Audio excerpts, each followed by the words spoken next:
some of the controls as we begin this meeting this morning. If you are joining us via the web, the desktop interface and or a smart device like your cell phone or a tablet, if you are in the WebEx application, if you move around the screen, you will see a series of buttons at the bottom. The very first one looks like hopefully a red microphone with a slash through it. If it's red, that actually means you're on mute, and will be on mute the vast majority of the meeting unless recognized to speak. If you are recognized, you will click on that button and it will turn a dark gray or black, which will then mean that you are unmuted and people can hear you. If you'd like to see who is participating in the meeting via the technology, if you go over about 3 more buttons, there is a what looks like a person. If you click on that, that will bring up a participant list. If you're on a mobile device, it pops up in front of everything. If you happen to be on your machine, it will come over to the right side of your screen. You will then see a long list of everybody that has joined the meeting. At the top, you will see your name. Next to that, you'll actually see a gray hand. If you click on that hand, that is actually what is entitled to raising your hand. If you're on the smart device, if you see that participant list in the bottom right-hand corner, there's a little button that says raise hand. During the public comment section of the meeting, I will ask people to raise their hand if they would like to provide comment. We will then display a 3-minute timer and give you, as we recognize you, give you the opportunity to provide us those comments. If for some reason you're not able to figure that technology out, we also happen to have a chat capability. If you, again, touch your screen or scroll, you'll see just to the right of that person icon what looks like a caption bubble. If you click on that, it will bring up a chat window. Again, this is a public meeting and everything is recorded, so I ask that you continue to understand. Please be professional. But if you happen to run any difficulties, you can chat me directly. We might be able to help you. Or if you'd like to provide comment, you could tell us that you'd like to provide comment there, and then I can recognize you during that time. Those are the major controls of the WebEx tools. If you happen to have called in directly, because of JEA, it means a lot to us to allow the public to participate in a lot of different capabilities in a lot of different ways. We did offer the ability to dial directly into this meeting. It looks as if 4 or 5 folks did that. You are also placed on mute. During the time when I ask if you'd like to provide comment, you can hit *6 on your phone. That will unmute you. You can then state your name and your intent to please provide comment, and we will guide you through at that time. And then *6 would obviously mute you again. As we go through this meeting, I am the moderator and have the technology capability to mute people. I only do that in order to make sure that the meeting is smooth and that we don't have too many technical interferences or background noise or the like. Should there ever be a need, I do have the ability to take someone out of the meeting, but obviously do not want to do that and have no intentions of doing so unless absolutely necessary. So with that, Mr. Chair and Ms. Brooks, I didn't take 7 minutes. I only took 4. So we still have some time. Jody, can we approve the minutes, or do we need to just wait? It's only if a comment would come in based upon any kind of action item. If you could go beyond the action items, would be my only thought in that. Jody, why don't I run public comment? Why don't I run public comment for the other pieces, if that's okay? That would be great. Okay. So, and for everyone that doesn't understand what we're talking about, we actually provide the public the ability to email us public comments, and they have until 10 minutes into the meeting to be able to do that. So we want to make sure that everyone has ample time. So at this time, we will run public comments for those that are using the WebEx technology. Like I had mentioned before, the act of raising your hand, you can go into the participant list, see your name with the gray hand. If you click on that hand, I will see your hand raised and I will recognize you. Or you can go into the chat window and say you'd like to provide comments. So I will give time for people to do that now.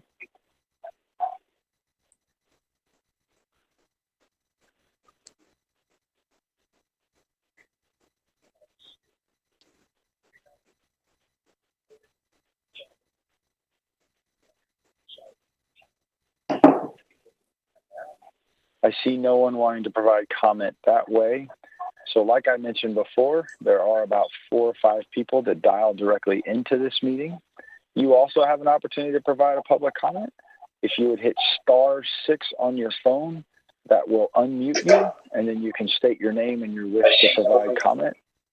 I ask that you do that at this time.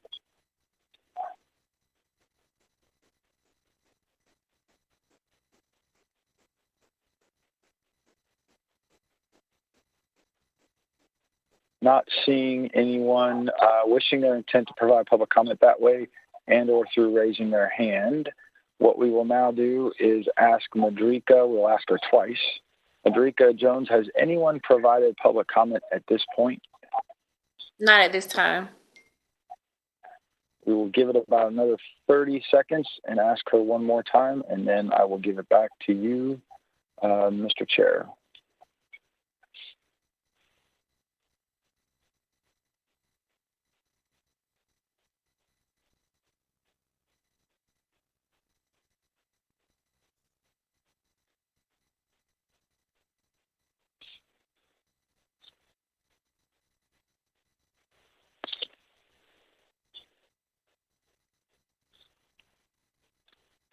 Madrika, according to my various pieces of technology, it is 9:10. Has anyone provided public comment? No, I don't have any public comments. Mr. Chair, back to you. Thank you. For the council liaison comments, Danny Beckton, do you have anything you would like to say this morning? Thank you, Chairman Baker. I really always appreciate the opportunity to do so. And I just want to say good morning, everyone, and look forward to today's meeting. And I really don't have anything further comments at this time. So thank you again, though, Chairman Baker. Thank you, and thank you for joining us. Deryle Calhoun, can you report on the Florida Water Resources Conference Awards, please? Yes, sir, Mr. Chair. Good morning, everyone. I'm happy to report that we received 4 awards at this year's virtual conference. The Earl B. Phelps Award is given by the Florida Water Environment Association, and it's for plants, wastewater treatment facilities that have the highest removal of major pollution causing constituents prior to discharging. So we're up against our peers. It's great recognition. We have a lot of the folks on the line today that are a part of that. The Florida Water Environment Association is our industry association here in Florida. It's our parent there is the Water Environment Federation nationally. And so we have 2 runner-ups. I want to announce the first for greater than 10 million gallons per day is our Southwest plant. The plant manager is Mike Jones, and the operations coordinator is Tim Meacham. The other runner-up is our Cedar Bay plant. That's for advanced secondary 5 to 15 MGD category. The plant manager is Kent Williamson, and the operations coordinator is Joey Rayberg. We have 2 honorable mentions, and as Chris said the other day when we were out at Buckman giving a tour, we must have had some stiff competition this year because normally we clean up these awards. So we were honorable mention this year at Buckman, plant manager Michael Durrett, and the operations coordinator is Chris Howard, as I mentioned. And then finally, another honorable mention for our Arlington East facility. The plant manager there is Dan Weaver. Operations coordinator is Gary Stern. And I've also invited the operations team lead, Leo Tamburini, who was a new set of eyes at that facility and really did a lot to help drive the nitrogen performance in the right direction out there. So congratulations to all those guys and their support staff and the mechanical and electrical side as well, obviously. I want to turn it over to Paul Steinbrecher to talk about a couple of other awards that we received. Great. Good morning, board members. So I'm going to honor or mention the people for 2 other awards we got. The first is the David W. York Reclaimed Water Project of the Year Award. This is the state's highest honor for reclaimed water projects. Since the second time JEA has won it. This time it's for our Phase 1 purified water project work, which was about a 2-year project that tested the 2 leading technologies for taking clean, safe, reclaimed water all the way to drinking water standards, pure water standards. This was a very big tent project, so it had a lot of people on it. I want to recognize the primary team first. 3 people. Todd Mackey was the project manager for this multi-year project. Ryan Popko was we call him Dr. Popko. He was our subject matter expert.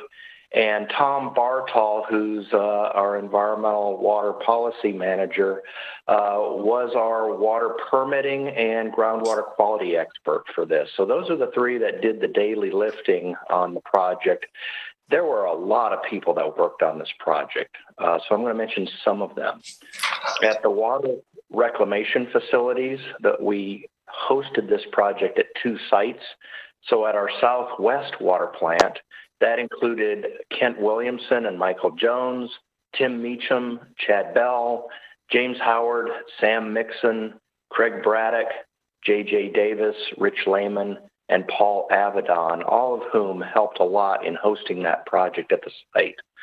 We also moved that equipment to the Buckman Water Reclamation Facility, and the people there that helped host it included Michael Durrett, Chris Howard, Josh Williams, Chris Washington, Todd Gilbert, David Fuller, and Lyle Padgett.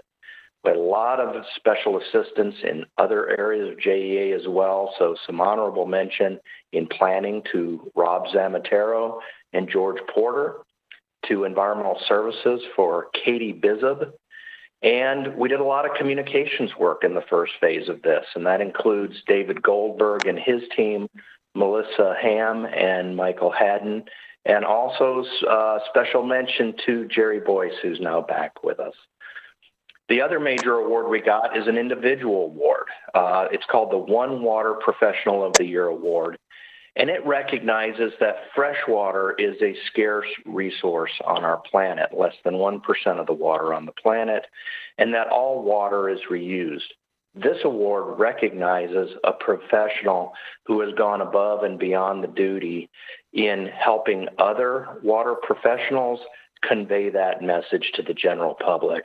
And I'm real pleased this year to be able to recognize Ryan Popko, who was our technical lead on the Phase 1 work and who is leading our Phase 2 demonstration work on the purified water project. So congratulations to all those people. As Deryle said, we had a bit of an embarrassment of riches this year, and we have a lot of active professionals in the clean water professional world in Florida. Congratulations all.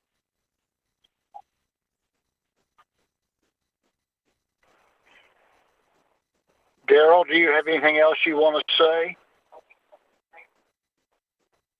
Just again to congratulate everyone. And Ryan, don't forget you have a day job over in treatment engineering. So back to you, Chair. Well, and John, if I could take a second, these are really significant recognition points for the organization. And I hate to just recognize these virtually and move on since they had virtual award ceremonies. I'd like for all these guys, when it's appropriate and good timing, to come before the board so we can thank them in person, if that's okay. That's not only okay, it's a wonderful idea. There's no greater honor than to be honored by your peers in the industry. And obviously we've done it in a big way, and I congratulate you. And we will take the time to shake your hand back as soon as that becomes appropriate.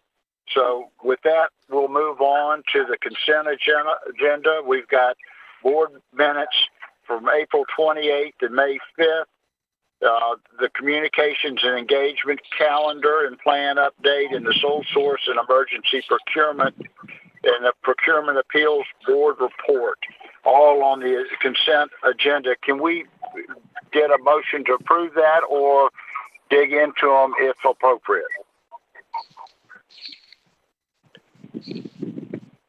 I'm comfortable moving to approve. I'll second that. It's Dr. Haley. Further discussion? Hearing none, all in favor say aye. Aye. Opposed? Great. We'll move on. Thank you all. Now we'll go to Caren Anders and Deryle Calhoun for the monthly operation and financial dashboard. Mr. Caren, Chair, will you kick us off? Yes, thank you. Kerri Stewart is going to kick us off. Mr. Chair, hi, it's Kerri Stewart. Good morning, board. I'm starting us off today because we actually start with our customer measurements, which is our J.D. Power Satisfaction Index scores.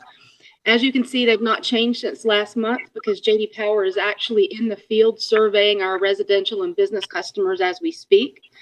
So a number to look at is the overall first contact resolution, which is the third line down on the dashboard.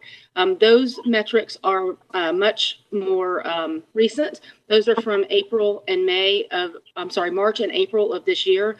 And as you can see, we're performing very well with our customers right now.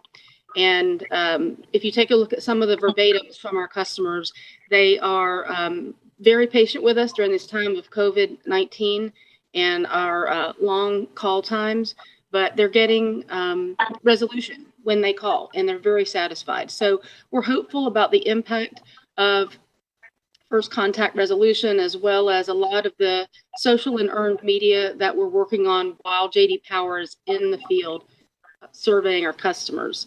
My last metric on this is JEA volunteers. And as you can see, our hours are right around 2,800 with a goal of 4,500. And again, we feel we'll be able to meet that goal by the end of our fiscal year.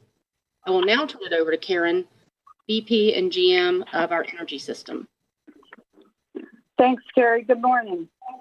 As a customer, we have two reliability metrics. The first is CAIDI, which is the average duration of an outage experienced by customers who actually experience an outage. We're currently performing 5 minutes worse than our goal. We're watching this metric closely. In June, we will be bringing all of our crews back. Many have been on home on ready to deploy status. The goal is a running 12-month average, and the number is highly susceptible to weather. But our response feedback has been good. We also, for context, we benchmarked 5 Florida utilities, and in fiscal year 19, their CAIDI ranges were all higher than our current performance, with a range of 60 to 93 minutes. So again, we're always looking for adjustments, which makes sense, but for right now, we are watching it. We also track SEMI4, which is the percent of customers experiencing more than 4 outages. We continue to perform very strongly at 0.3%, which is a reflection of both capital investment and maintenance of our system.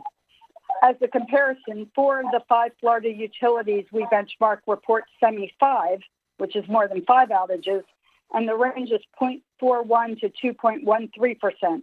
So we benchmarked very well. Under community impact, we have 2 safety goals. Both are leading indicators.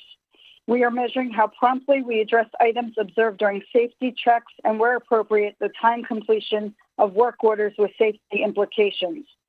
And we're currently tracking at 92% for both of those goals. Counting accidents after they happen is a lagging indicator. Even though you don't see it on this part of the dashboard, we do track our recordable injury rate. It's currently at 0.58, which is a 20-year low. Last month, you asked me about our lost time incident rate, and that is 0.17, and our severity incident rate, which is currently 3.0. We've had 2 lost time incidents this year. Under community impact, we also have a goal on employee training hours. We're doing very well, and we'll continue to focus on our online training, as we're currently not permitting in-class training due to COVID-19. Under environmental, we track permit exceedances. Though the chart says that we have had none, we did in fact recently have 1 permit exceedance. We had a sample that we took a day by the time it was taken, there were problems with taking it, and it was taken a day late. And that will be a permit violation. The sample results were fine. We have looked at why this happened, and we've put in additional oversight to make sure that it doesn't repeat and that samples will be collected on time. Under financial, we have 3 metrics. Generation fleet reliability is measured by our forced outage rate. Our current rate is 1.3%, which is 42% better than the goal. Our O&M spend is at 93% of budget, showing close monitoring and good cost control. And finally, our cost reduction metric, which is a metric that measures sourcing savings through our procurement process. And we're currently exceeding our goal by 35%. With that, I will turn it over to Deryle Calhoun, VPGM Water Wastewater, who will go over the remaining metrics. Thank you, Caren. And so going back to the top there under customer value, my first one is our water unplanned outages. It's a measure of the reliability of the grid, how quickly we can get there and valve a break off, that kind of thing. Our goal is no more than 2% of our customers experiencing an unplanned outage during the year. We're up to 2.4% of our customers. Last month, I reported we were 0.6%. We had a large pipe break that put 6,400 of our customers out of water for an extended period of time. I will note that 2.4% though is good when you look at the fiscal 18 and fiscal 19 results there of 5% and 3% respectively. And damages to our system by others remain steady at roughly 40%. So 21 out of 51 events this fiscal year have been caused by others, either working in the right of way or we've had actually a couple of fire hydrants got knocked out by cars. The next metric there for me is water pressure less than 30 PSI. And as Luke Bryan wrote, rain is a good thing. We got some relief this weekend, but the metric here is the average number of minutes across all of our sensors. And currently we have about 300, for which pressure is less than 30 PSI. We chose 30 because that's kind of when the sprinklers don't work so well, or you can see it in the shower, that kind of thing. We strive for a minimum of 50 PSI. And I'll note here that our rolling 12-month average for the percent of time that we're above 50 PSI is 97% of the time. So we're doing well. But we did inch up from last month. We were at 1.1 minutes on average per sensor. We're now at 1.9. And just as last year, the drought conditions in May have challenged us. We have system operators that control pressures and flows in order to maintain reservoir levels for firefighting protection. But we had an excellent weekend with the rain, and the team continues to watch. We're doing messaging with our customers about conservation and the like. The next is from Shawn Eads, his area information technology mean to recover. In April, he was below his 90-minute target. And so that contributed to a reduction in overall time from 105 minutes last month down to 101 through April.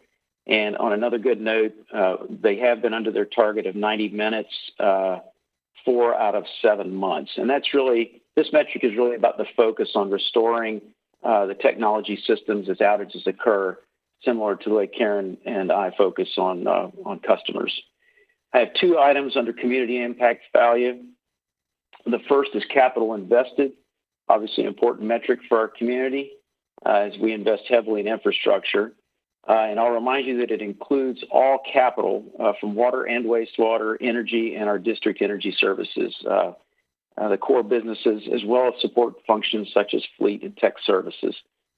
Through April, we are at $199 million spent, and we are forecast to hit somewhere about $462 million, which would be solidly within our range of our goal and up from $450 million last month. And of course, closely linked to that is our JSEB spend. JSEB is Jacksonville Small and Emerging Businesses. It's over in John McCarthy's area, and you'll hear more from John about this metric later in your agenda.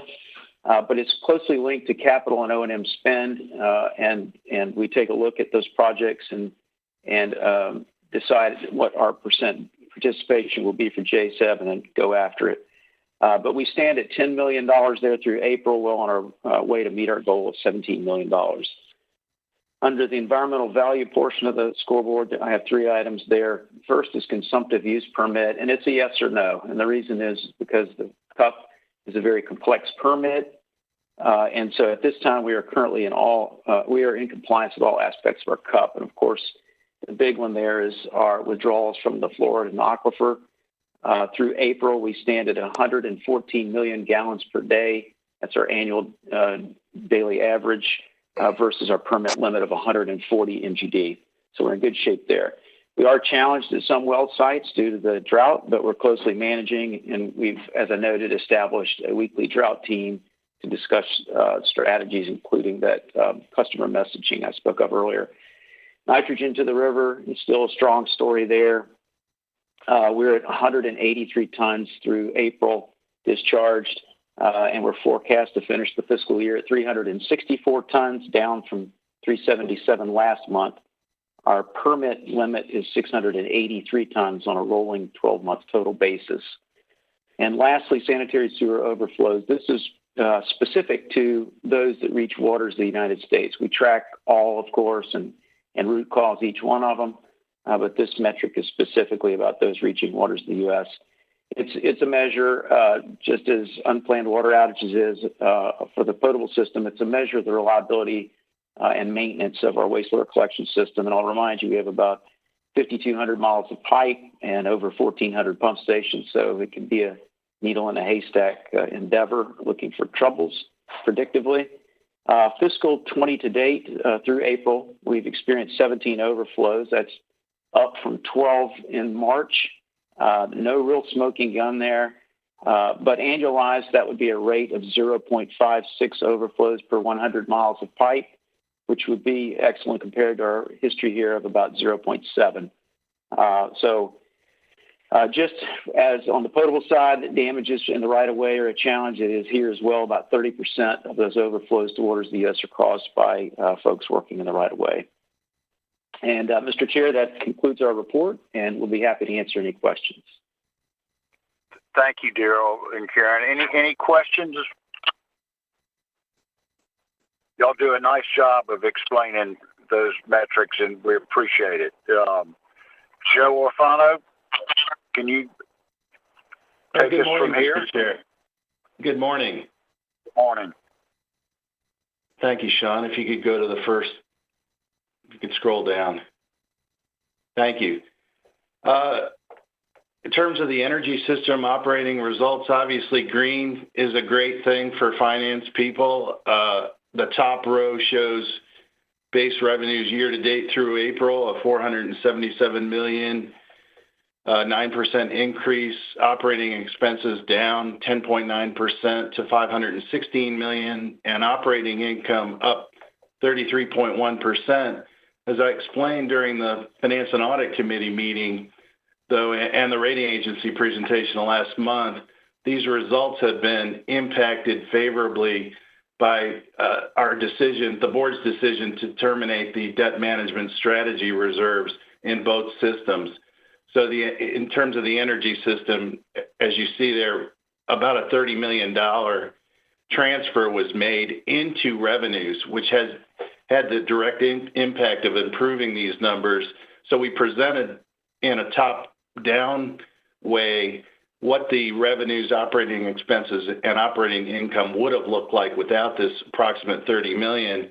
And we're more challenged year to date, and I'll get into the reasons why. You see a 2.2% increase in base revenues, operating expenses, still down, not impacted by that transfer, obviously, but then operating income is a 8% increase versus the significant 33%.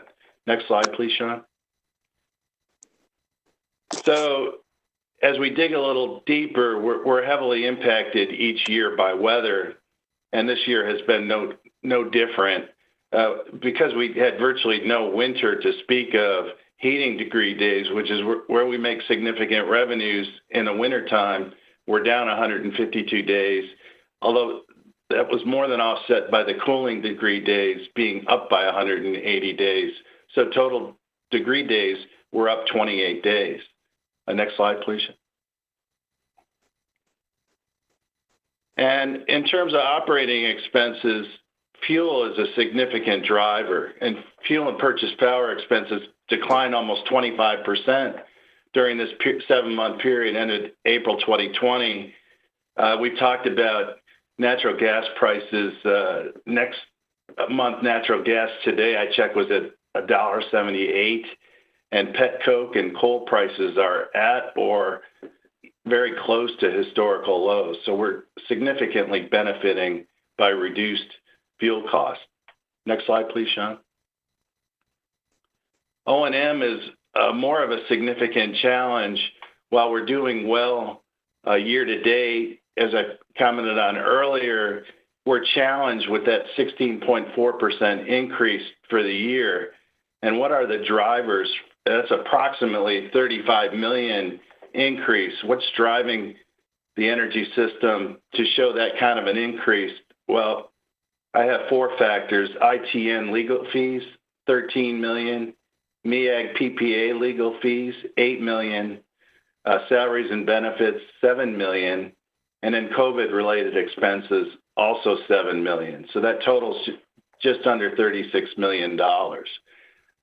Paul has formed a small internal group to review cost walk information and do a deep dive into O&M for both the energy and water wastewater systems.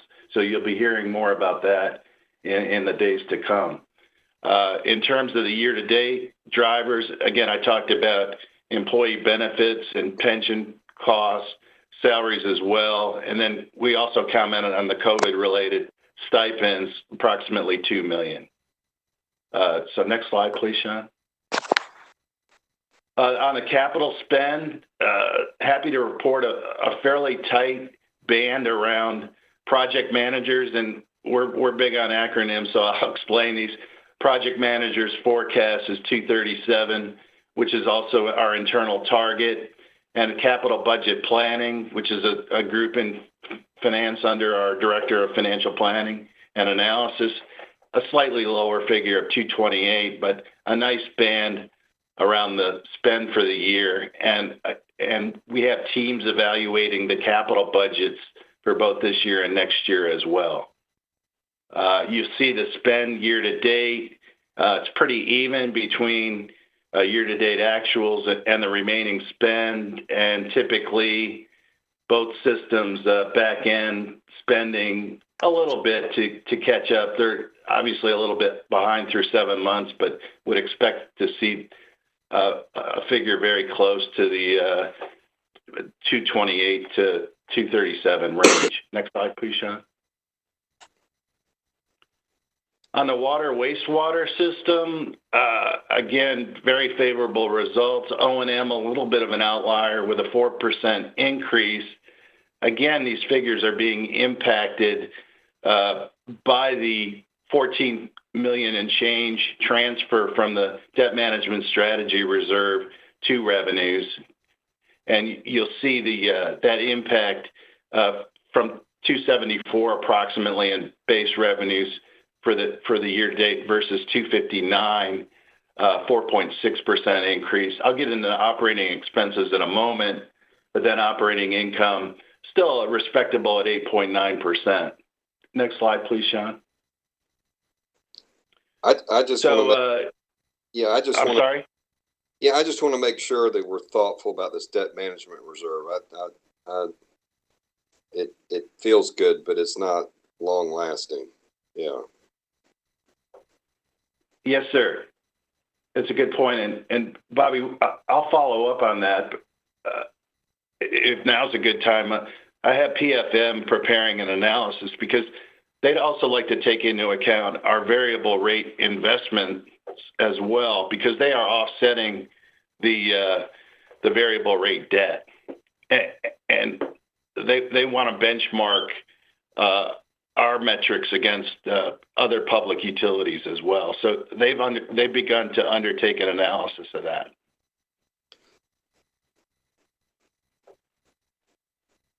Thanks, Joe. You bet, Bob. As Deryle pointed out, rainfall is a driver behind K-Gale sales, up 6.5% year to date, very strong figure. And you see rain days are down 12 days. And obviously until this past weekend, you would see May showing some extremely low numbers in terms of rain days as well. So as Deryle pointed out earlier, that's driving the K-Gale sales, along with growth. We've commented on the growth story on the water wastewater side. Next slide, please, Shawn. So operating expenses, I commented on, are up 4%. And if we could go to the next slide, Shawn, you can see some of the drivers year to date. Again, salaries and benefits, pension costs are up. And I'd like to drill down into the 6.7% increase projected for the year. And I've commented on, I failed to comment earlier. So we're in the, as Caren pointed out, we're in the low 90s in terms of percent of spend rate, but the absolute increases relative to last fiscal year 19, and Paul's had us look at fiscal year 18 as well, really to set 18 as the starting point that excludes a lot of significant consulting, strategic planning dollars, and so that's what we're digging into in the coming days. The drivers for water wastewater on their increase are intercompany expenses, about $6 million. As they've continued to grow, their intercompany charges have grown as well. So the energy system will incur the cost of the call center, for instance, and then allocate water wastewater charges based on a lot of departments charge based on unit sales or number of employees. It kind of varies from department to department, but these intercompany expenses are up, reflecting charges from other departments. Salaries and benefits are up $3 million, and COVID-related expenses are up $3 million as well. COVID-related expenses for both systems are expected to be approximately $10 million. Next slide, please, Shawn. So capital, again, in this case, the project managers have a slightly lower forecast, but still a very tight range around capital spend, $229 million for our project managers against an internal target at $236, and our budget folks in finance projecting $230. So that's all I have. And Paul asked me to comment that my staff will be working on what I call a plain English webinar for our JEA employees to better understand our monthly financial statements. And I've asked Julie Crawford and Russell Caffey to assist me with that. And I think we'll have a little fun with it too. It'll be important just to realign how we're looking at these monthly financial statements against prior senior leadership presentations to make sure everybody's on the same page with a particular emphasis on cost and O&M. So that's my report for today, Mr. Chair, and I'll certainly entertain any questions. Thank you, Joe. And obviously, he didn't dig into the financials, which are included in your materials. Any questions of Joe?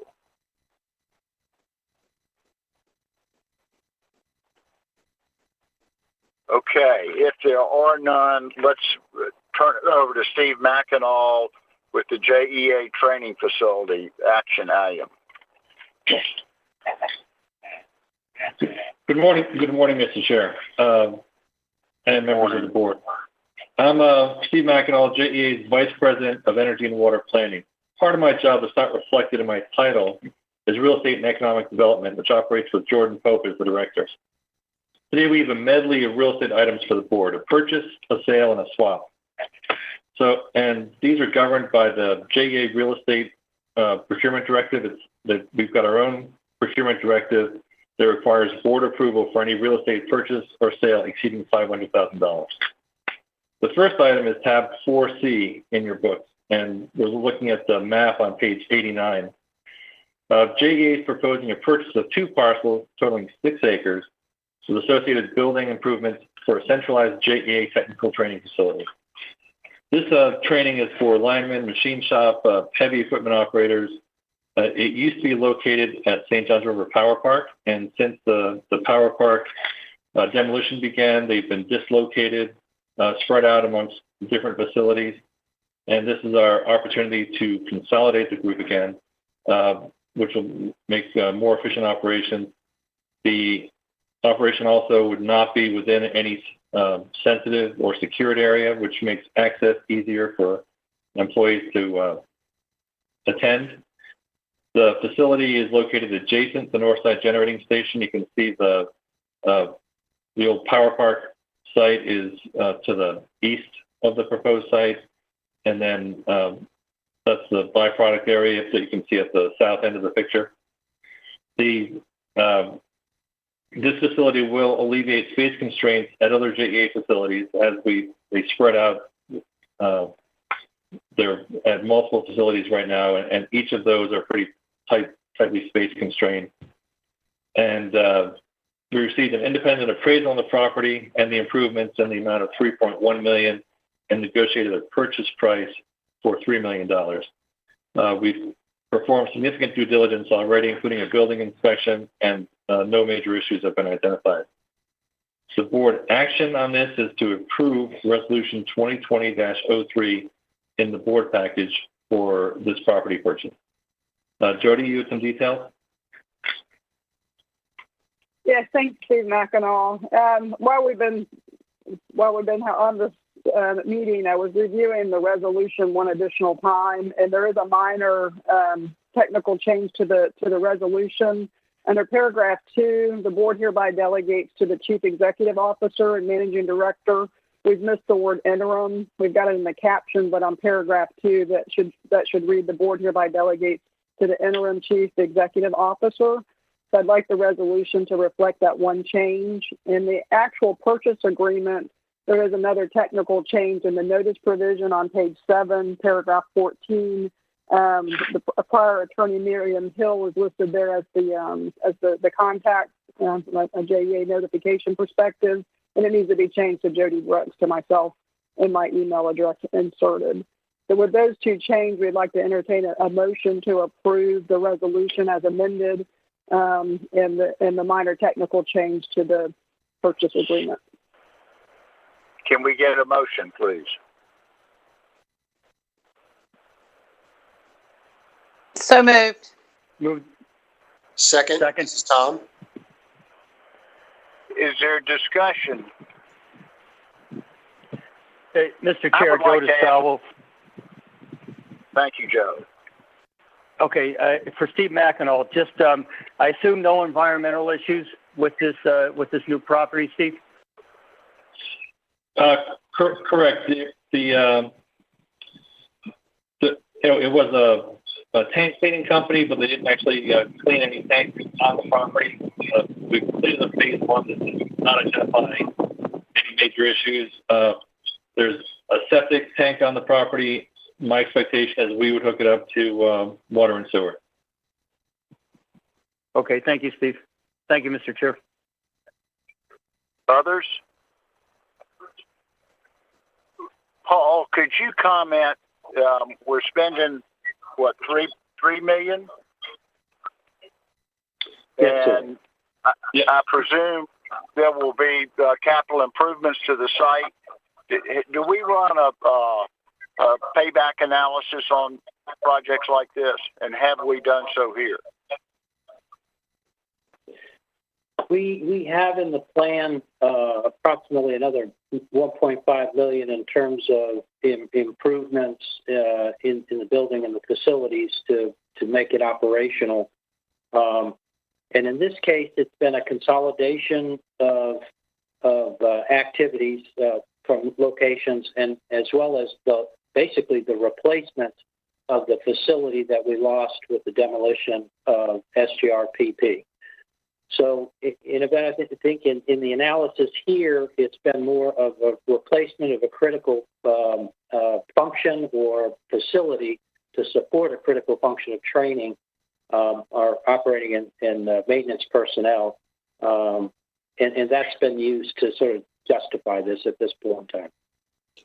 So Mr. Chairman, I've got a question. Is if you looked at alternative opportunities here of existing sites that you have, expanding existing sites? Yes, Bobby, and I'll let Steve maybe look at some of the detail. Typically we did some work out at one of the service centers. Was not optimal in terms of just sort of basically shoehorning in that activity. And then we had people, traveling cross county, et cetera. So the opportunity to fully, use the service center as a service center facility, I think gives us some opportunity, and consolidation of all the training activities here will help support, I think, efficiency of delivery of training and cost in the long run. And we did look at other facilities. This one happened to match up well. It was available and was almost co-located with Northside, which has significant training requirements, and really the replacement for the training facility that we had at SRPP. But Steve, you want to comment on the search, and maybe Jordan? Yeah. So we did look at multiple, both existing facilities we had as well as we've been on the search for other potential locations. This one is well situated as far as drive time from other facilities. It's right off 295, and Northside Generating Station is a heavy user of this kind of training. So we looked at the windshield time that people would be spending getting to the facility, and really, when the training folks walk through this facility, it's one of those cases where we had to ask them not to be too excited because they were really messing up by negotiating. It was as close to a perfect facility, for them. There's drive-through bays, there's open bays. So for what they have envisioned for their training, it's it really is ideal, and it creating picking up this as sort of a buffer between our existing operations is a great opportunity as well. And the sellers have been extremely patient and just really great to work with. I think they wanted to sell it to us the whole time, since they put it up for sale. And it's, we had this contract, I think, started back in January or February. So they've just been very patient through all the changes we've had. Other questions?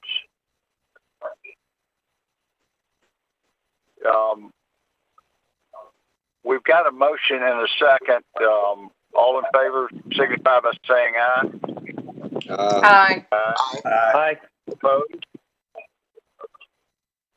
Okay, it passes unanimously. Thank you. Steve, can you go on to our next item, please? Yes, be happy to. Thank you, Mr. Chair. And thank you for the approval on the last item.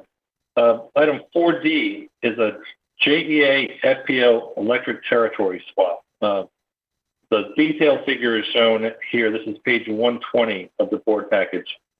JEA enters into territory swaps with other electric service providers from time to time for the efficient delivery of utility service. In the Noxie area, JEA and Florida Power and Light have executed 2 prior territory swaps, and some of those are shown in the gray, where that's territory that's been covered in previous swaps, where we took some and FPL took some. The original boundary in this area was County Road 210, and then as Noxie was developed, County Road 210 was realigned, and now the original boundary bisects certain neighborhoods. In order to provide efficient delivery of service, we want one provider in a neighborhood. So our objective is to consolidate those neighborhoods with one or the other provider. We and FPL have agreed to a third territorial amendment in this Noxie area, and we do expect this to be the final amendment needed to accommodate this development. The proposed swap would provide JEA with approximately 64 residential customers and provide FPL with undeveloped commercial territory. The 64 customers we get are in the green, and the undeveloped commercial territory is orange, and there's a little bit of makeup orange on the bottom that I don't think has anything going in. The residential development is already under construction. The commercial site that FPL is getting unapproved this time. Staff has looked at this based on future revenues and found it to be an equitable swap. Should the board approve this amendment, the proposed territorial swap would be submitted to the Public Service Commission as a joint petition by FPL and ourselves for the Public Service Commission's approval. So the board action here is to approve the third amendment, FPL JEA territorial agreement. Jody, do you have anything to fill in on the legal side?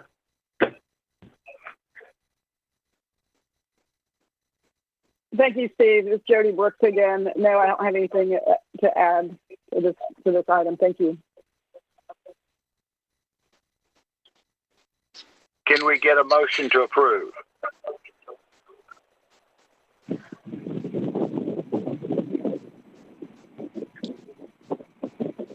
So move. Second. Further discussion.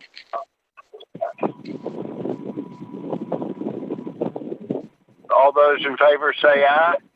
Aye. Aye. Aye. Aye. Opposed?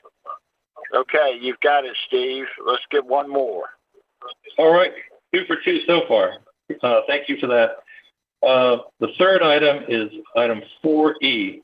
It's the sale of 9201 Atlantic Boulevard. The figure is on page 126 of the board package and up on the screen.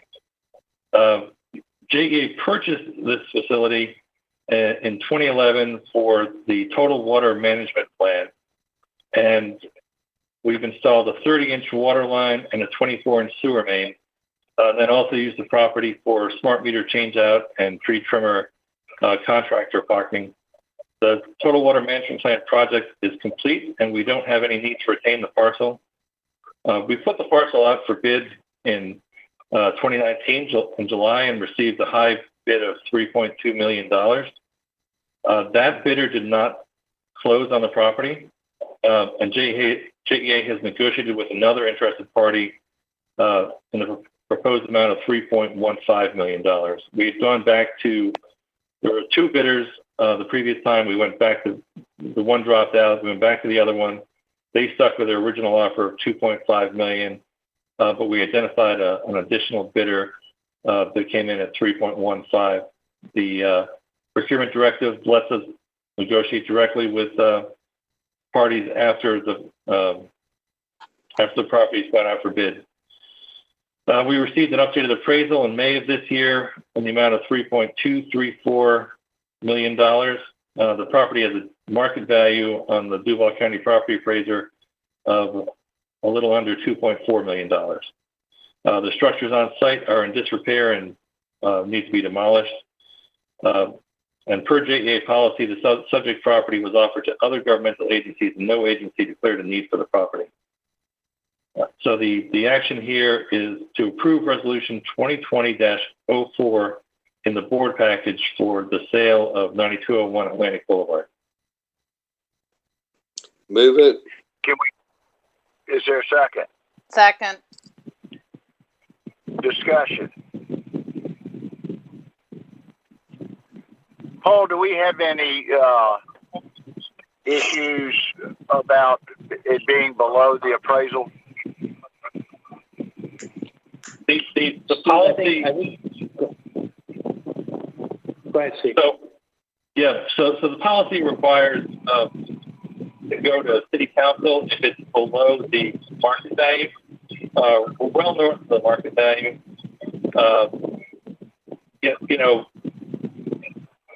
I think as far as it being below the appraisal, that's just where the market is right now. The party that fell through was a gas station whose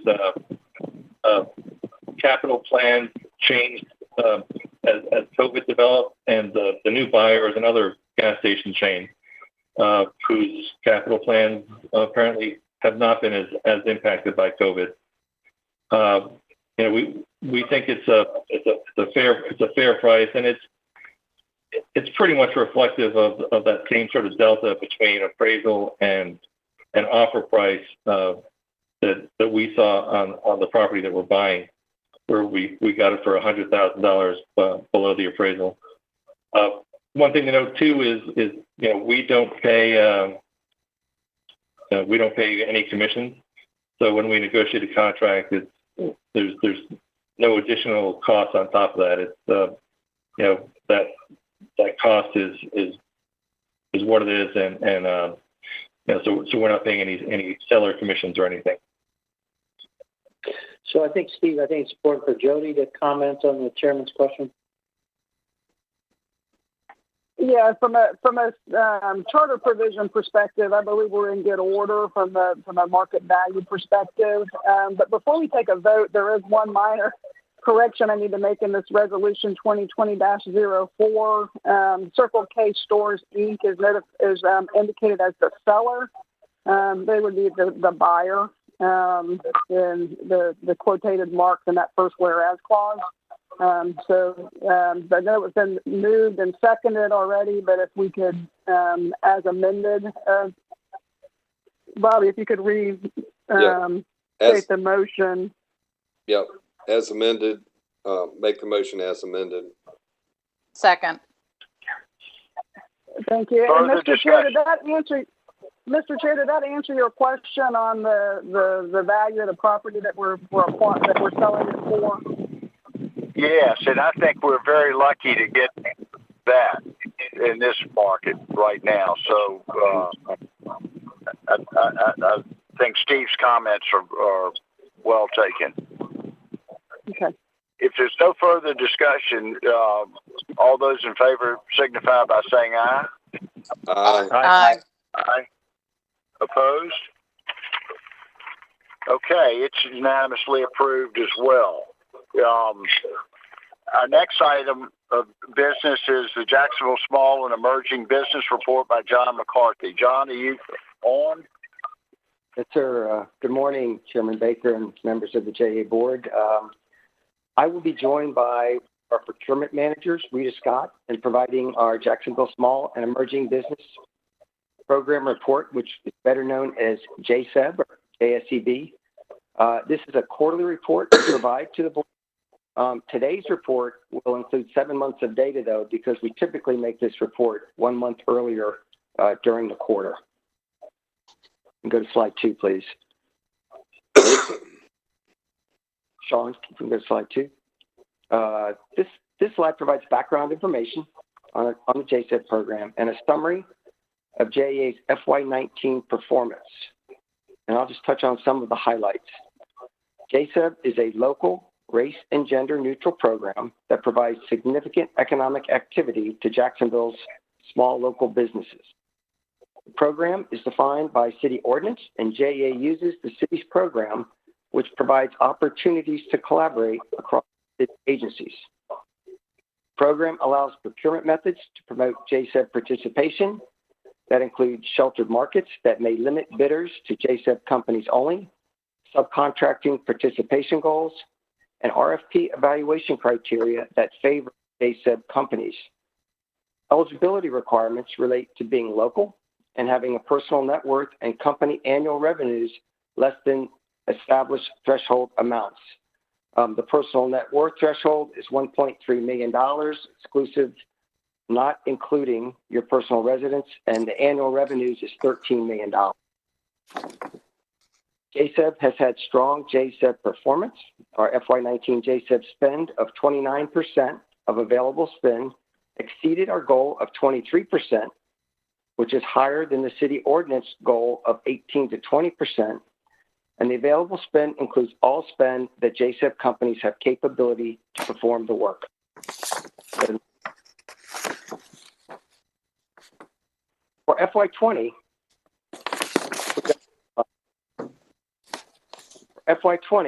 our available spend increased from $65 million to $67 million. Our JSEP percentage goal increased from 23% to 25%, and our annual spend goal increased from $15 million to $17 million. During the past 5 years, we have increased our JSEP spend by significant amounts each year and are closing in on achieving an annual JSEP spend of $20 million. And you can see from the chart on the right that in FY16, we were at $10 million. We expect FY20 to be another strong year. As of April, our JSEP spend is 60% of our annual goal. Rita Scott is JEA's JSEP program manager and does an excellent job, and will go over our outreach events held during this year. Rita? Thank you, John, and good morning, everyone. Next slide, Shawn. Thank you. Every year, we participate in events hosted around the city for our small businesses. First quarter was very busy with several events, as you can see listed. All of these events provided networking opportunities and prompt discussions around current and upcoming bid opportunities for our small businesses. We're always looking for opportunities to grow the JSEP program and utilize these events to assist in promoting the program. Next slide, please. Within the second quarter, we had several events on the calendar. In January, Ryan Companies hosted a subcontractor outreach event for the new JEA headquarters. The event was well attended and very informative about forthcoming subcontracting opportunities for this project. Ryan has a dedicated website for small businesses to sign up that are interested. For the local agencies, we participate in an organization called JTAF, the Joint Agency Task Force. We support various small businesses events that each agency hosts throughout the year. JEA participated in the Small Business Appreciation Day that was hosted by Jacksonville in February. The event we participated in during second quarter was hosted by the Jacksonville Aviation Authority. This was held in March. The initiative was a tabletop networking event for local small businesses. And then finally, every month I host a Doing Business with JEA workshop. This meeting is designed to educate companies that are interested in working with JEA. The workshop is held on the third Thursday of the month at 3 p.m., typically located in our bid office. Of course, this was pre-COVID-19. However, I'm happy to say that we're continuing to host this event via WebEx for any business that's interested in learning how to do business with JEA. Back to you, John. Thank you. Rita mentioned John, quickly on this, if we done an audit on, is this cost neutral or is this added cost? I mean, if we looked at what this is really costing us, that's fantastic. So, I just want to make sure that. Right.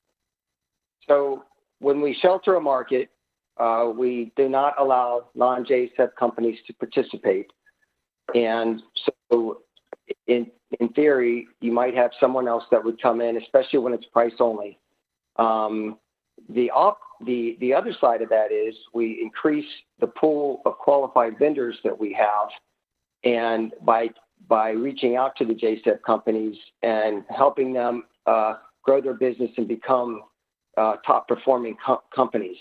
The short answer, Bobby, we really haven't been able to quantify a number, and we do not award higher contracts to JSEP companies, dollar value, than other known bidders.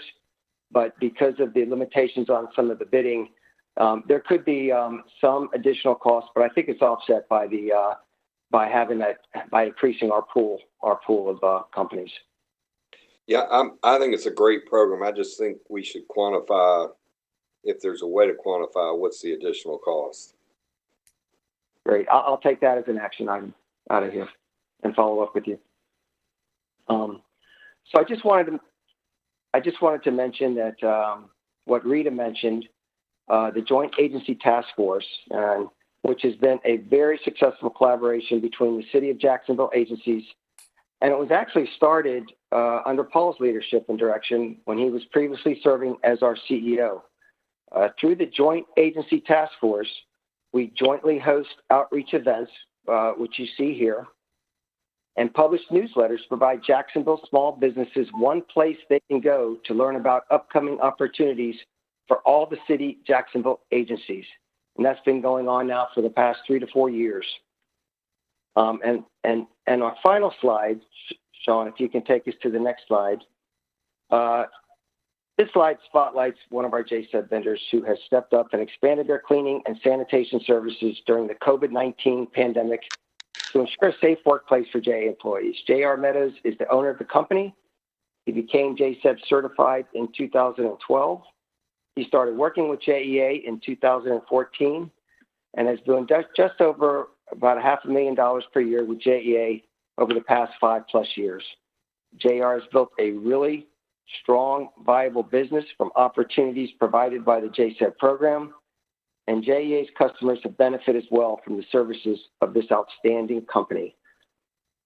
And that's all I had prepared to present to the board, and we're happy to take any other questions from the board members or anyone else. Any other questions? Just a comment, John, that this program has really come a long way relative to outreach to the community. And it makes me proud that we're able to support small and emerging businesses in this way. Thank you. Thanks, Marty. Okay.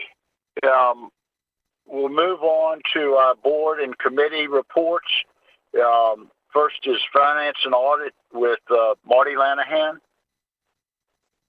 Absolutely. Thank you, Mr. Chair. The Finance and Audit Committee met on May 18th. Chair Baker and Vice Chair Stein were in attendance. All of the information from that meeting is attached for your review.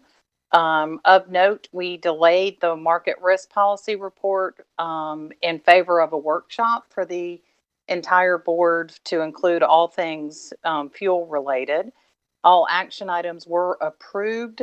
Also of specific note, we discussed COVID impact, and it was determined it was just really too early to tell what type of impact we have as a utility relative to COVID. So we're going to be circling back to that in subsequent meetings.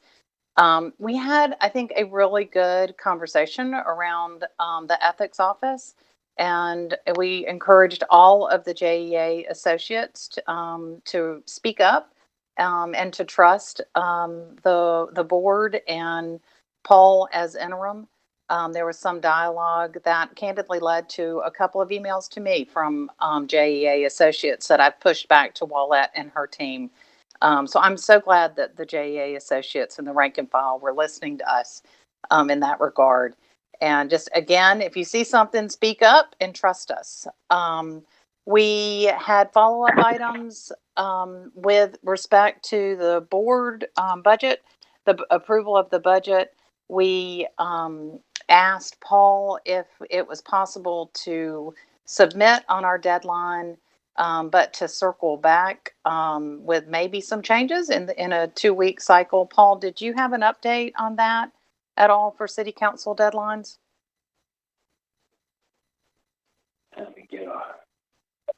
Yes, I did. I had a good conversation with the council auditor. I need to follow up with the new council auditor who starts at the end of this week. But the strategy we discussed was making a filing of the budget on the deadline of June 30th, so it's there for July 1st, and then working with the council auditors for the next 2 weeks out through July 15th to finalize and make any adjustments.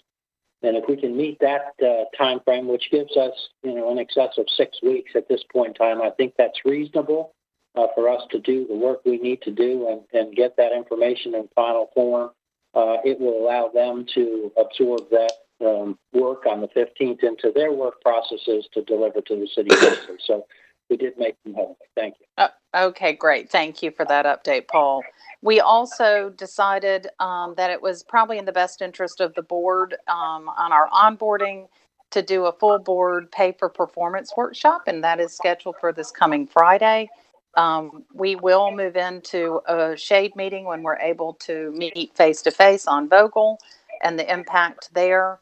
And we are going, Paul and I have spoken, we're going to begin pulling all of our policies off the shelf and introducing them in the course of the regular board meetings.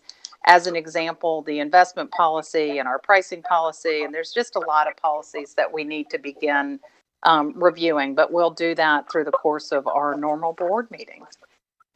So, Chairman Baker, that, unless I missed something, is kind of the minutes to our committee meeting. And I think, Jody, I can entertain a motion to accept my report unless there's any questions or comments on any of the information items. Do we need a motion to accept it? Yes, Chair Baker. There were two action items. They're both minor action items for the adoption of the agenda and the minutes. Is that the full board approves the report, those would be captured by the full board. If you could entertain a motion to accept the Finance and Audit Committee report as presented by Ms. Lanahan, that would be wonderful. Okay, can we get a motion? Move it. Move the motion. Second. Okay. The one thing I would add, Marty, is that we dug deep into the budget, and I think the budget is thoughtful. It is, it is not wildly optimistic nor wildly pessimistic. We're not in a death spiral, for sure, and but we do plan to perhaps borrow as much as $150 million to do the capex in the water capital budget for next year, but which leaves us still in great shape financially in that department. But I really applaud Joe and all his staff for putting together such a thoughtful budget. And but if there are questions, you all have had the opportunity to look at it, and if there are questions, please don't hesitate to ask. I'll second John's thought process. I think the budget was well done, and there's going to be a lot of work between here and presenting to council. But Paul and Joe and the whole team digging in as fast as they did, I think it shows Paul's leadership. Thank you. Okay, the next report is from the CEO Search Committee. Mr. Chair, I'm sorry to interrupt, but there was a motion and a second, but not a vote after the discussion. Can we get a vote? Thank you. All in favor, say aye. Aye. Aye. Aye. Opposed? Thank you, Jody. Appreciate that. Thank you, sir. The CEO Search Committee, I filled in for Bobby, who is head of the Search Committee, because he was negotiating around the clock on our building, and I want to really thank him for all his good work. He made a difference, as did the whole committee, and I think we've got a much better product as a result of it. And so I met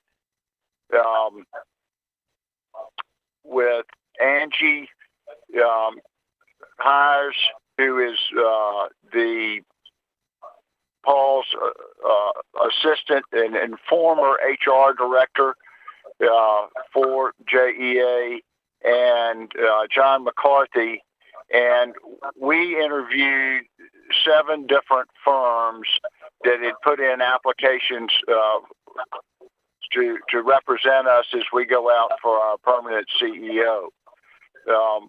We went through their applications. They answered we gave them what our scoring criteria would be and how they met it in their application. We scored the 7 firms. The high was Mycoff Fry, and they had a 96 in the first round. There was 1 at 86 and 2 at 84. So Mycoff Fry really shined in the first round, and then we took the top 4 and had interviews with them over WebEx, and they all did a nice job. But again, Wyckoff Fry clearly outshined the other 3. I think Jody has sent you the grading on that. The Wyckoff Fry had a total of 186 points. Second was 166. So as you can see, we thought that there was a clear winner. I'm very impressed with Mycoff Fry. They're a small firm that specializes in recruiting for electric and water utilities. We have the owner, Carl Mycoff, is going to be the lead person on the job. He's got amazing experience. He's got great command of the industry, and I think he will serve us well. 2 really important points. I got the feeling that he knew the people in the industry better than anybody, and his quotation, which was only 25% of the thing, was still so much better than the others that you had to notice that. And so I think we really have got the best of both worlds with the best firm and the best price. And I am recommending that we hire Mycoff and Associates to represent us in the search for a permanent CEO. Can I get a motion to move it? That? Move it. Second. Second. We've got a motion and a second. Please feel free to ask any questions you would, and I would love to get him in front of the entire board. I hope we'll do this as a committee of the whole, because it is the most important thing that we've got to do in the next few months. But if there are any questions you have, please don't hesitate to shoot. I have a question, Mr. Chair. I know we're voting, but should we have him present to the entire board first before we finalize that? We could do that. We absolutely could do that. It would be my recommendation that we vote for it today. We had a committee appointed and assigned the job of doing it, and I think we've dug into it in great detail. But when you hear him, if you don't like him, I'll sure entertain a motion to fire him. Well, my suggestion, guys, is we go forward with moving forward with John's recommendation, and then we get a call set up that he presents to the whole board before we start the process. But I think we should go ahead and move forward, is my recommendation. I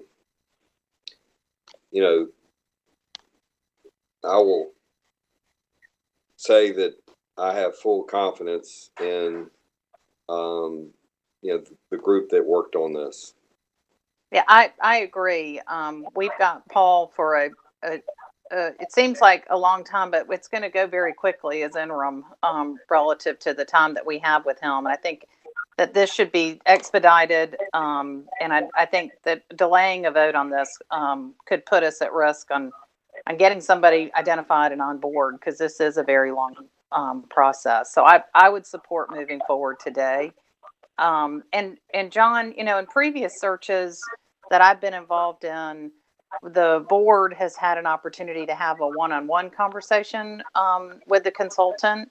And I don't know if that's appropriate here. I think it is appropriate for us to have those conversations in the sunshine, obviously, but it might help us expedite our comfort with him if we had individual conversations as well, if it's appropriate. I think it's very appropriate.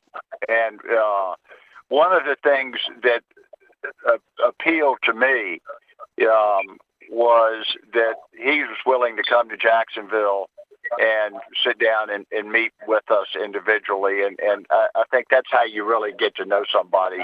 And he's happy to do that.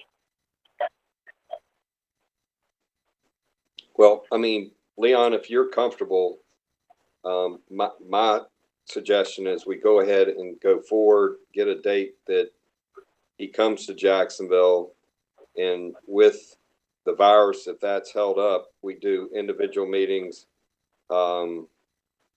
as soon as possible, as soon as these meetings can be set up.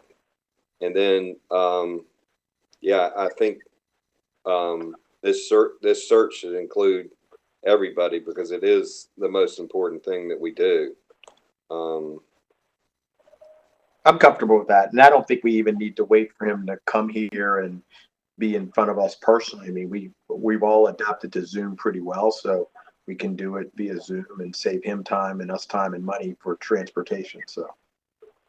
Okay. So, and the other thing is, Marty, you make a good point. It needs to be done fast, but I also think we should, go ahead with the individual meetings and then make sure we do this and do it right once we've hired this group. So, John, I want to thank you for all the time and effort you spent on this.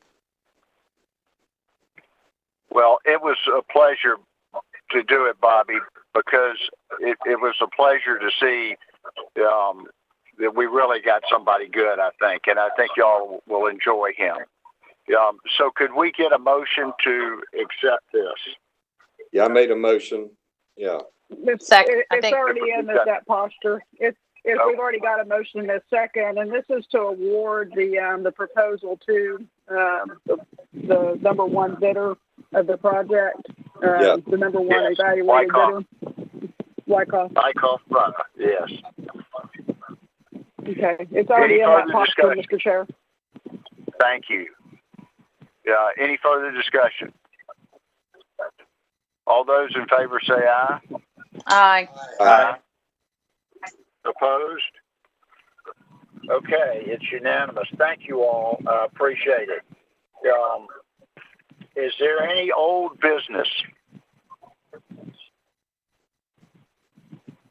Is there other new business? Yeah, Mr. Chair, Joe DeSalvo. Yes, sir.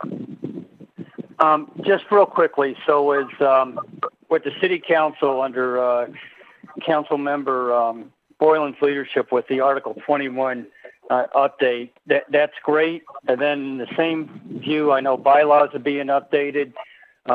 We've got the the CEO search, which is going to play into some of this, but also the JEA board policy is 10 years old. And I think we just need to figure out, what the right way is to get that JEA board policy document updated, because it has to be nested. I think as the JEA Article 21 finalizes, bylaws finalize, and then I get back to the CEO search, where in our JEA board policy, we have a couple of appendixes which address what we're looking for in a CEO, et cetera. So I just think it's imperative that we figure out how we want to do the JEA board policy sooner rather than later, so that we have these documents that are important in sync. And so, and it just, I think, gets everything aligned so that it gets us all on the same page of music. And I'll be able to help out any way possible with the JEA board policy. I'll admit, I don't know who owns the electrons for it or where it resides right now. But I just offer that up for recommendation, Mr. Chair. I think that's a wonderful idea, Joe.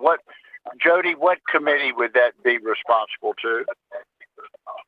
There had been at some point a governance committee suggested, but we don't really have a special committee dealing with the government's documents at this moment in time that I'm aware of. I don't think we established one when you did the committee assignments.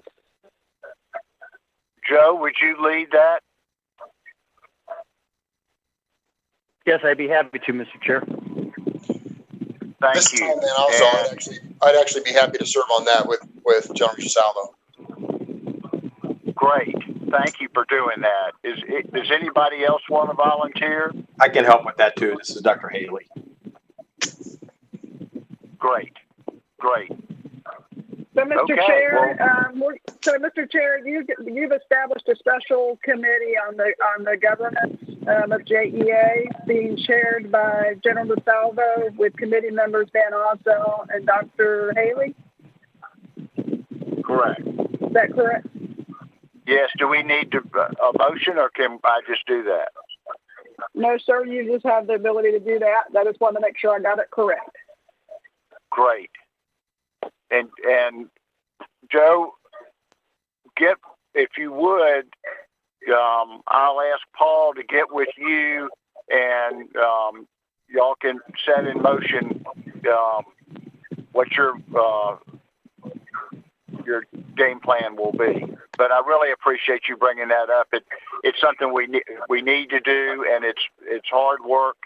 And I will ask Dr. Faison if he would like to join with you all. He's a lawyer, and it always seems to be helpful to have a lawyer in those kind of committees as well. If that's okay with you, Joe. That sounds great, Mr. Chair. Okay. Is there any other open discussion? Mr. Chairman, this is Tom Van Osdell. I have one thought to offer, if I may, and it goes all the way back to the recognition of the awards recently received by JEA, and love the idea of having them come before the board so that we can recognize them, but wondering, not sure how soon that will occur.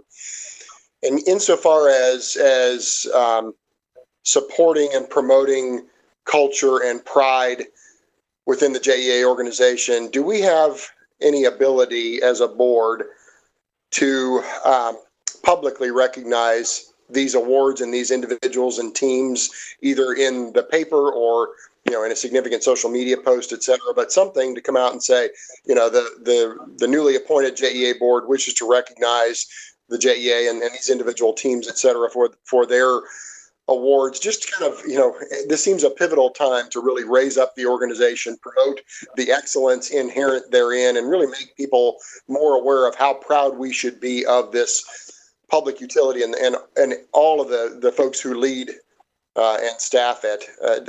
Recognize, that there's precedent that, are you going to do this each time? Not sure, but it just seems like right now is a time where everybody could use a bit of good news and a bright light, and this might be a nice way for the board to not only internally within JEA but publicly recognize. I would wager that there are probably a lot of folks who out in the community who don't even know how well JEA performs relative to their peer organizations, and I think it might be time they knew. I think that's a great idea. Yeah, Tom, I think that's a great idea, and John, I would suggest that you and Paul come up with a public statement that we put in the paper of all the good things we're doing. Kerri Stewart told me that we have a standing invitation to write a letter to the editor every week. Am I right about that, Kerri? Yes, sir, Mr. Chair. And we have already posted internally and externally about these folks, social media, earned media, but we are happy to do it again, especially in a format from the board. And I think the Times Union would be a nice place to do that. I do too. Paul, would you lead that and put together, I think, per Tom's comments, I think we really ought to recognize these specific guys and people, girls. But I think we ought to also not miss the opportunity to talk about others and benchmarks that show how strong JEA is. I don't think it's known in the community, and we should do it. If you could help us with that. Yeah, I will take that on, gladly take that on. But I think, Paul, you and John should write a letter to the editor. You know, I think it's important saying that, you know, we are back, we are strong, and we are thoughtful of all the frontline workers at JEA that have, you know, worked through this crisis, and also specifically individuals. But I think it's important to recognize individuals, but, you know, what JEA did as an organization shouldn't be missed either. Completely agree. I agree. Great idea. Thank you. And Paul, I also want to, whenever you think it's appropriate, I think we need to have some FaceTime with the employees and thank them. And I just don't want that to slip by, you know, as we get deep into our tenure. So if you put that on your agenda as well. Speaking John, of that. Go ahead. No, go ahead. John, that brings another point that I've talked to Paul about and Jody. I know there's some complications of this, but if we do starting meeting face to face, it would be good to be not at the boardroom, but out and about. You know, if there are facilities that JEA owns, we should, my suggestion be have our meetings, you know, at those locations. It shows that we are not just sitting in a board, but we're out in the different locations that are important to JEA and the community. If we can make that happen, we will make that happen, because I agree with you. I agree. I think that's a strong statement. That accomplishes a lot of things, I think. Okay, I'm going to turn it over to Paul if he has a CEO's report. Thank you, Mr. Chairman. A number of items we've been working on. Perhaps the most important involving our entire team is sort of the back to work or return to work strategy and plans. We do plan to open our facilities next week, although those many that can work from home will continue to work from home.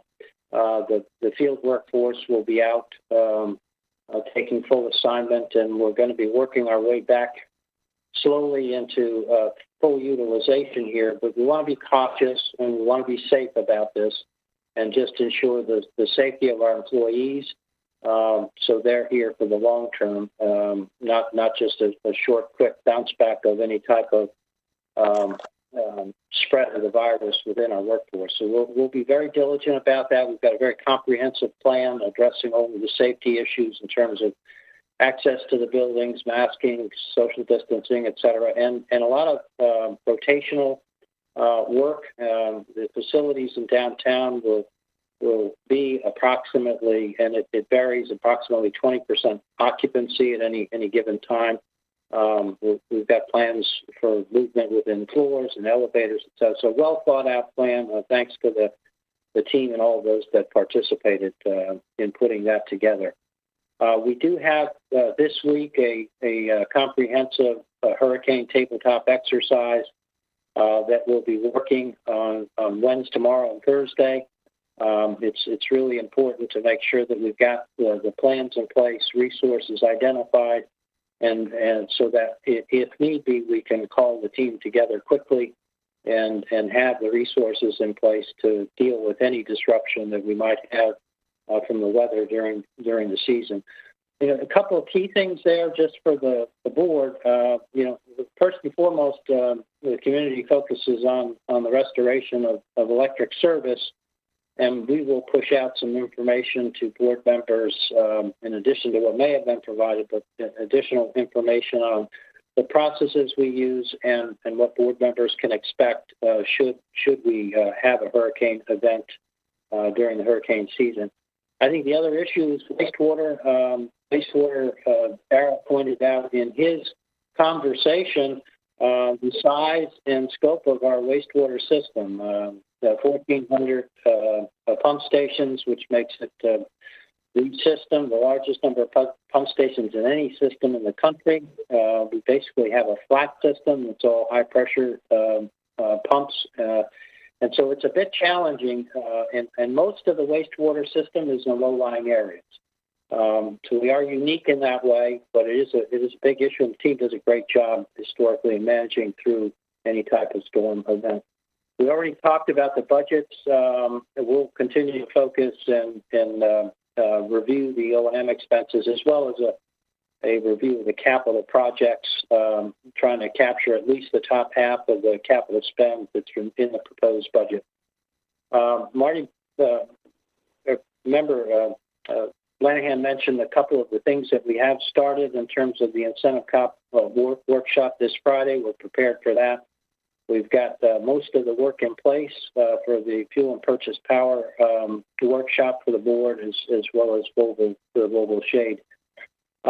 We continue to work on ethics and ethics statements, and I'll work with the team, the management, and we'll be making some changes in how we communicate our ethics expectations and standards, and sort of bringing that up to a higher visibility within the organization, as well as some workshops throughout the remainder of the summer.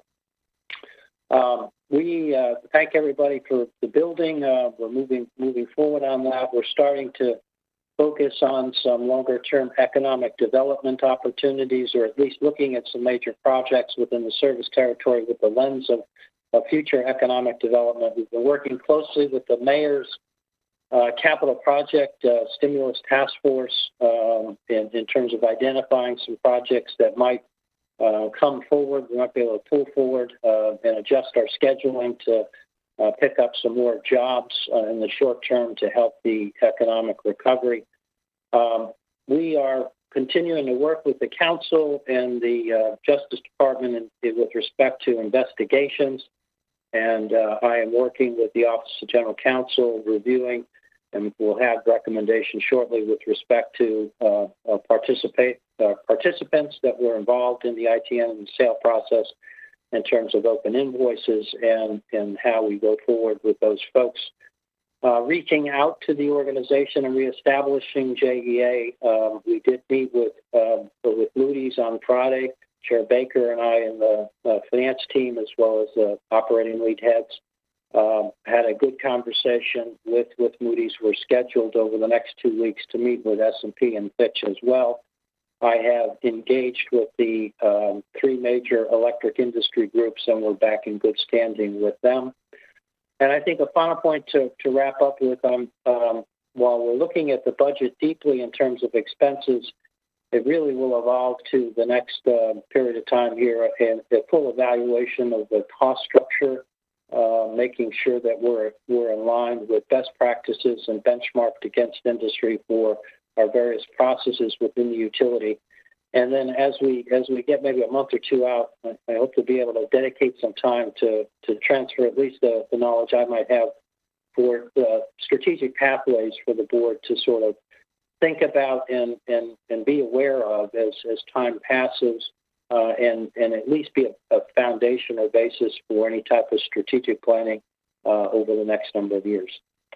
That's my report, Mr. Chairman. A little longer than certainly usual, and I promise to be maybe a little more brief in the future, but there's a lot of things going on right now, and we're going to stream this down to get more prioritization in all of the activities and make sure we're hitting the mark and serving the board and serving the community. Thank you, Mr. Chairman. Thank you, Paul. And I would encourage you not to slim down your report. I think the CEO's report is probably the most important way for you to talk to us as a board together, and just knowing what you're doing is really important to us. And I appreciate the time and effort you've put in. I will move on to my report unless you all have questions.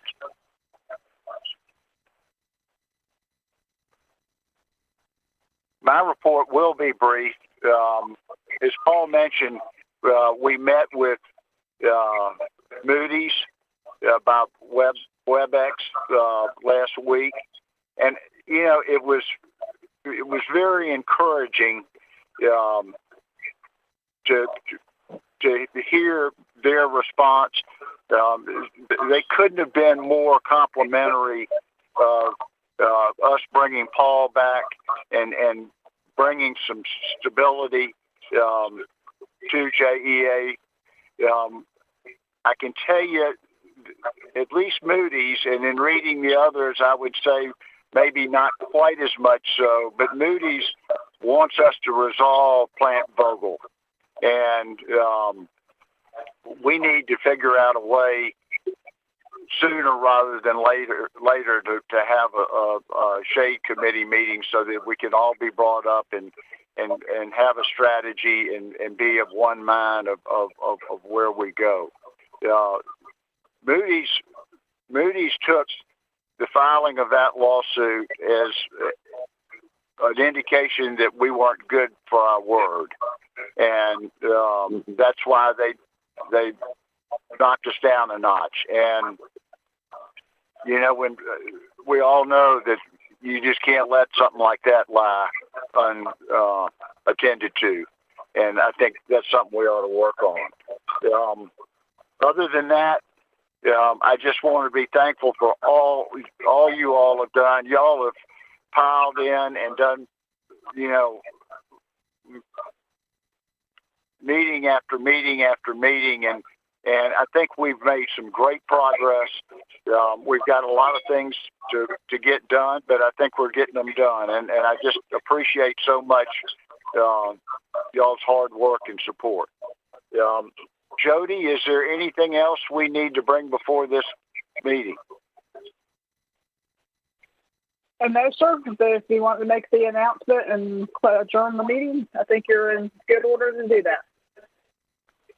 Anything else from anyone else before we do that? If not, thank you again, and we are adjourned.